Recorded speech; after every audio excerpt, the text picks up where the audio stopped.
Hey guys, in this video I'm going to show you how to create Facebook page. So let's get started. Open up Facebook app. If you use Android device, tap on three lines at the top right corner. If you use iPhone iOS device, tap on three lines at the bottom right corner.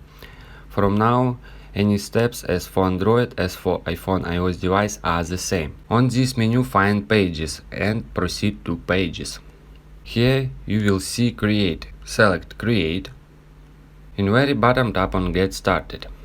Now we should select category of your page you want to create. For example, I want to create personal blog, or you can search for categories here and find your category.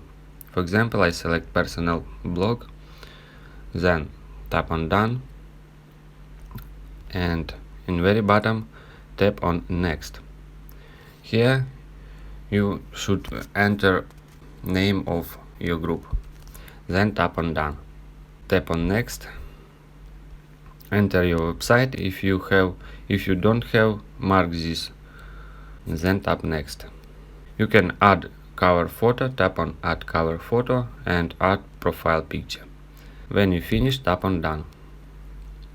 And here, as you can see, I create a page on Facebook. If you guys have any questions, let us know at the comment below. If not, don't forget to like and don't forget to subscribe.